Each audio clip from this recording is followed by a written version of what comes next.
Alhamdulillahilladzi khalaqal mauta wal hayata liyabluwakum ayyukum ahsanu amala. Asyhadu an la ilaha illallah wahdahu la syarika lah wa asyhadu anna Muhammadan abduhu wa rasuluhu la nabiyya ba'da.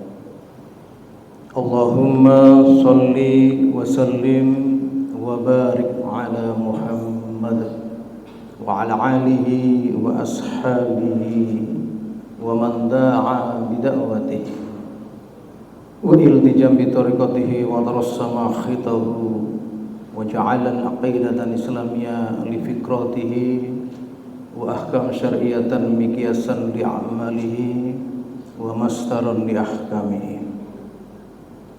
Qala rabbi shrah li sadri wa yassir li amri wahlul 'uqdatam min lisani yafqahu qawli.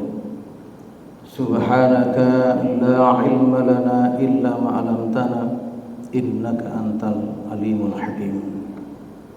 Fa ya ibadallah usikum wa iyaya bittaqwallah wa ta'atihi la'allakum turhamun.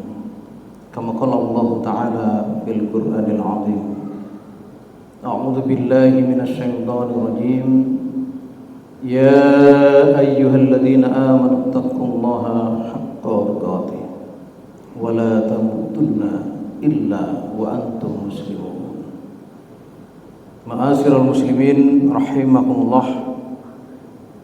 Marilah kita senantiasa di dalam kehidupan kita saat ini dan seterusnya berusaha bersungguh-sungguh untuk meningkatkan kualitas iman dan takwa kita kepada Allah Subhanahu wa taala. Bersungguh-sungguh untuk mempelajari hukum Allah dan bersungguh-sungguh pula untuk mengikatkan diri kita kepada hukum-hukum tersebut, dan bersungguh-sungguh pula untuk berusaha menerapkan di dalam kehidupan kita. Karena sesungguhnya ketika kita menyatakan beriman kepada Allah dengan ketundukan yang betul-betul pasrah, yusallimu taslima, maka kita tidak ada pilihan bagi kita, tidak ada kebebasan bagi kita di dalam kehidupan ini kecuali taat dan menjalankan semua perintah-perintah Allah dan menjauhi semua larangan-larangan Allah tanpa ada pengecualian, tanpa ada keberatan. Karena sesungguhnya dengan mentaati Allah dan menjalankan semua perintah-perintahnya, kemudian menjauhi semua larangan-larangannya, akan menjadikan satu sumber kemuliaan, sumber kebaikan, sumber kehormatan, sumber kemuliaan. Bahkan segala persoalan-persoalan, masalah-masalah di dalam kehidupan secara pribadi, keluarga, masyarakat, bangsa dan negara bisa selesai dengan keimanan dan ketakwaan. Ini adalah merupakan bentuk sebuah konsekuensi logis. Karena orang yang beriman akan memahami bahwa dirinya tidak bebas, dan dengan itu pula Allah mengatur seluruh kehidupan umat Islam. Diturunkan ayat di dalam Al-Quran, tibyanan likulli syai'in, untuk menjelaskan segala sesuatu. Artinya segala sesuatu yang menjadi problem kehidupan manusia, yang di dalamnya juga merupakan sebuah ujian yang oleh Allah berikan kepada kita, dan ujian ini oleh Allah Subhanahu wa taala juga diberikan jawabannya, sehingga kita itu tinggal mengambil dan mencocokkan ketika ada masalah jawabannya apa. Maka Allah sampaikan di dalam Al-Quran, ketika kita berselisih, fa in tanazza'tum fi syai'in farudduhu ila Allahi wa Rasul. Maka apabila kalian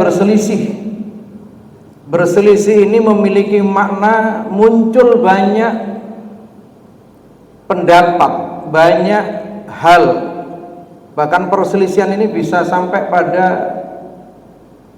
pertengkaran dan perpecahan, bahkan mungkin pada peperangan dan pembunuhan. Maka farudduhu ilallahi wa Rasul, Allah memerintahkan kita untuk kembali kepada Quran dan Sunnah, kepada Allah dan Rasulnya. Oleh karenanya, bagi kita orang-orang yang mengaku beriman, sami'na wa ata'na. Dan apabila kemudian kita menginginkan perubahan yang hakiki di dalam kehidupan kita, di mana kita sadari saat ini kita hidup di tengah-tengah banyak masalah yang seharusnya menurut janji Allah seorang mukmin atau secara komunitas kaum muslimin ini mendapatkan kehidupan yang hasanatan thayyibatan. Janji Allah di dalam Al-Quran, walau anna ahlal qura amanu wattaqaw la fatahna alaihim barakatim minas samai wal ardh walakin kadzdzabu fa'aqadnahum bima kanu yaksibun. Allah sampaikan bahwa seandainya sekiranya penduduk suatu negeri itu beriman dan bertakwa, artinya keimanan secara kolektif, maka Allah bukakan pintu-pintu barokah dari langit dan bumi. Tetapi apabila kemudian mereka mendustakan ayat-ayat Allah, maka kami pakaikan pakaian kehinaan disebabkan apa-apa yang kalian kerjakan. Ma'asyiral muslimin rahimakumullah, secara individu saja, kalau kita tidak taat kepada Allah dan Rasulnya, atau barangkali kita lebih memilih kepada keinginan hawa nafsu kita, atau mungkin lebih tinggi lagi adalah keinginan akal pikiran manusia. Hawa nafsu masih di bawah akal pikiran manusia, tapi kalau akal pikiran manusia tidak dibimbing dengan wahyu Allah, maka dia bisa mengakali orang lain, dia bisa mengakali situasi dan kondisi, dia bisa mengakali norma-norma di dalam kehidupan, hukum-hukum di dalam kehidupan, yang pada intinya untuk kepentingan dirinya atau kepentingan kelompok dan golongannya, yang sudah jelas pasti akan merugikan banyak orang. Oleh karenanya, tidak ada perubahan yang lebih baik kecuali kita kembali kepada hukum Allah. Dan memang manusia itu sifat dasarnya adalah ingin bebas. Bebas melakukan apa saja, bebas melakukan sesuatu yang menurut dia mampu mendatangkan kebahagiaan, kesenangan, menurut akalnya atau menurut hawa nafsunya. Tetapi ternyata Allah menurunkan Al-Quran untuk mengatur kehidupan orang-orang yang beriman. Berarti berbahagialah kita sebagai orang yang beriman, orang-orang mukmin yang kehidupan kita diatur oleh Allah. Artinya diatur dari mulai bangun tidur sampai tidur kembali, aktivitas apapun, sosial, ekonomi, budaya, politik, hukum, semuanya diatur. apa yang ada dalam kehidupan kita, bahkan dari lahir sampai kemudian kita mati. Yang Allah katakan bahwa demi jiwa yang sudah disempurnakan, wa nafsu wa masawwaha, demi jiwa yang sudah disempurnakan, maksudnya jiwa-jiwa yang awalnya bersih kemudian kembali kepada Allah dengan membawa amalan-amalan. Ada yang membawa amalan baik, ada yang membawa amalan buruk. Kembali kepada Allah, diatur semuanya. Maka seyogyanya dan sepantasnya kita tidak kemudian merasa bebas, karena bebas itu sesuai dengan opini yang berkembang di masyarakat. Kalau ingin bebas, ya jadilah orang yang tidak memiliki akal, alias orang edan. Dalam konteks agama, orang yang bebas dan tidak diatur oleh Al-Quran dan Sunnah adalah orang-orang kafir. Orang-orang kafir tidak pernah diatur kehidupannya oleh Allah. Yang diatur adalah kita, orang-orang yang menyatakan keimanan kepada Allah. Ma'asyiral muslimin rahimakumullah. Maka di akhir khutbah saya ingin sampaikan satu ayat di surat Luqman ayat ke-17 yang ini luar biasa dan sudah pernah dan sering kita dengarkan. Ya bunayya aqimis shalah. Ya bunayya aqimis shalah wa'mur bil ma'rufi wanhu 'anil munkar wasbir 'ala ma asabaka inna dzalika min azmil umur. Ayat ini menjelaskan kepada kita, wahai anakku, ini kata Luqman kepada anaknya, laksanakanlah sholat dan suruhlah manusia itu berbuat yang ma'ruf dan cegahlah mereka dari yang mungkar, dan bersabarlah terhadap mereka, ya, apa-apa yang menimpamu, sesungguhnya yang demikian itu termasuk perkara yang diutamakan, min azmil umur. Dari ayat ini, nasihat ini sesungguhnya juga merupakan nasihat bagi kita. Yang pertama, menegakkan sholat, karena sholat ini luar biasa. Sholat yang benar mampu memberikan pengaruh kepada seseorang untuk tetap dan bahkan meningkatkan keimanannya, ketaatannya kepada Allah. Karena dia membangun kesadaran dia kepada Allah, membangun kesadaran ruhiyahnya, membangun kesadaran batinnya, membangun kesadaran bahwa tidak ada hukum selain hukum Allah, tidak ada perintah yang patut ditaati kecuali perintah Allah, dan sebagainya dan sebagainya. Dan kemudian kita diperintahkan lagi untuk berbuat yang ma'ruf dan kemudian mencegah yang mungkar. Berarti di sini ada perintah. Kembali kepada kehidupan manusia itu tidak bebas karena diatur oleh Allah. Dan yang kemudian bersabarlah terhadap apa yang menimpa kamu. Artinya ini konsekuensi logis ketika kita menjadikan diri kita berusaha untuk menjadi lebih baik, menegakkan sholat untuk diri kita, keluarga kita, dan masyarakat kita. Ini memang berat. Kadang kita sholat saja barangkali nuwun sewu tidak tepat waktu. Kadang-kadang sholat kita kerjakan dengan terburu-buru. Kadang-kadang juga sholat itu hanya sekedar menggugurkan kewajiban.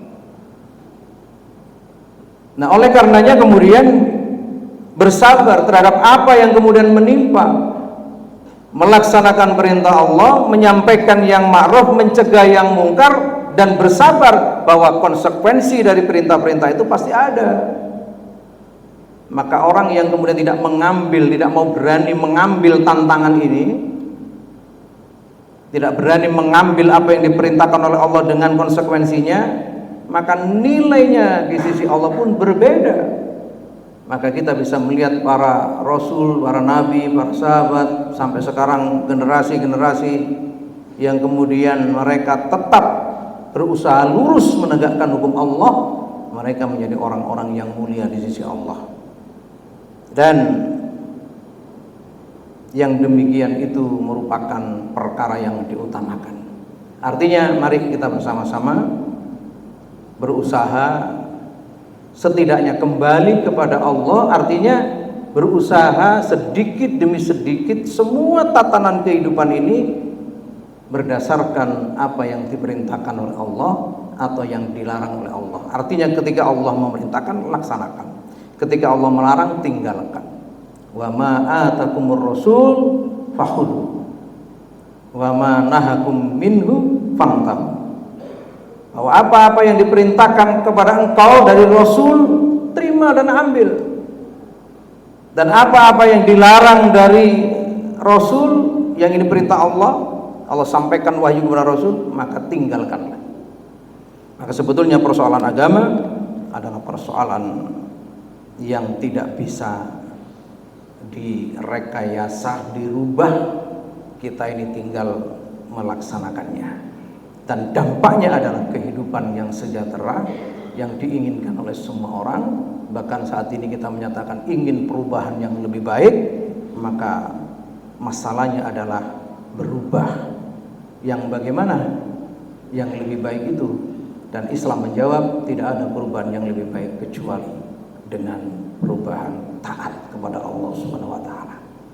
A'udzubillahi minasyaitonir rajim. Bismillahirrahmanirrahim. Wal 'ashri innal insana lafi khusr illal ladzina amanu wa 'amilus solihati wa tawassaw bil haqqi wa tawassaw bis sabr. Barakallahu li wa lakum wa lisyairil muslimina wal muslimat wal mu'minina wal mu'minat wa nafa'ani wa ayati wa dzikril hakim wa taqabbala minni wa minkum tilawatahu innahu huwal ghafurur rahim. Wa qur bighfir warham wa anta khairur rahimin. Alhamdulillah. Alhamdulillahilladzi anzala sakinata fi qulubil mu'minin liyazdadu imanan ma'a imanihim. Asyhadu an la ilaha illallah wahdahu la syarika lah wa asyhadu anna Muhammadan 'abduhu wa rasuluhu la nabiyya ba'da. Allahumma shalli wa sallim wa barik ala Muhammadin wa ala alihi wa ashabihi ajma'in. Fa ya ibadallah usikum wa iyaya bitaqwallah wa ta'atihi la'allakum turhamun. Ma'asyiral muslimin rahimakumullah. Sebagai penguat kesimpulan dari khutbah yang pertama, saya ingin sampaikan satu ayat surat Ar-Rum ayat ke-41 yang ini sering juga kita dengarkan. Dhaharal fasad fil bahri wal bahri bima kasabat aydin nas liyudhiqahum ba'dal ladzi amilu la'allahum yarji'un. Yang artinya telah nampak kerusakan di darat dan di lautan karena perbuatan tangan-tangan manusia. Allah menghendaki mereka merasakan sebagian dari akibat perbuatan mereka agar mereka kembali ke jalan Allah. Ayat ini luar biasa. Dijelaskan kerusakan, dijelaskan sebabnya, dijelaskan solusinya. Solusinya adalah kembali kepada Allah. Dan dalam tafsir Imam Ibnu Katsir mengutip pernyataannya dari Abu Aliyah, yakni siapa saja yang bermaksiat kepada Allah di bumi, maka ia telah merusak bumi. Ini karena memperbaiki langit dan bumi adalah dengan ketaatan kepada Allah. Tafsir Ibnu Katsir dalam Al-Quran Al-Azim bab 6 halaman 287. Oleh karenanya selama kehidupan manusia itu rusak, artinya selama manusia itu masih bermaksiat dan bermaksiat itu terstruktur. Jadi maksiat itu ada yang individual, ada yang komunitas, ada yang terstruktur. Maksiat bersama-sama, maksiat berjamaah. Dan kemudian tidak pernah untuk kembali kepada Allah, maka jangan harap akan ada ketenangan, karena ayatnya telah nampak kerusakan baik itu di daratan ataupun di lautan. Bima kasabat aidinas, dijelaskan pula disebabkan dosa-dosa manusia. Mari kita bertobat kepada Allah, menjadi pribadi-pribadi yang beriman dan bertakwa, dimulai dari hal yang paling kecil yang bisa kita laksanakan dengan tekad memohon kepada Allah, meminta kepada Allah bantuan agar dimudahkan. Ista'inu bis sabri was shalah, dengan sholat dan sabar. Insyaallah kita akan menjadi pribadi-pribadi yang beriman dan bertakwa, yang melakukan perubahan yang lebih baik, yakni menuju kepada hukum Allah yang pada akhirnya akan memberikan kesejahteraan, kemakmuran bersama. Dan itu akan kita rasakan ketika betul-betul Allah menjanjikan dan memberikan itu semua kepada kita. Dan mari kita berdoa kepada Allah Subhanahu wa taala. A'udzubillahi minasyaitonirrajim. Bismillahirrahmanirrahim. Allahumma shalli wa sallim wa barik ala Muhammadin wa ala alihi wa ashabihi ajmain walhamdulillahi rabbil alamin. Allahumma fir lil muslimina wal muslimat wal mu'minina wal mu'minat al ahya'i minal amwat innaka as-sami'ul qaribun mujibud da'wat wa ya qadiyal hajat. Rabbana taqabbal minna innaka antas samiul alim wa tub alaina innaka antat tawwabur rahim.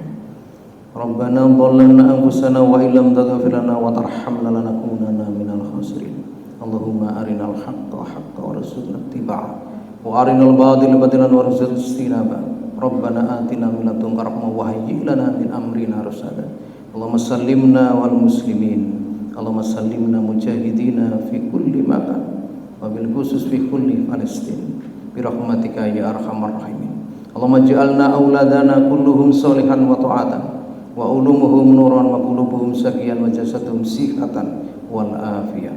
Rabbana atina fid dunya hasanah wa fil akhirati hasanah wa qina adzabannar. Alhamdulillahi rabbil alamin.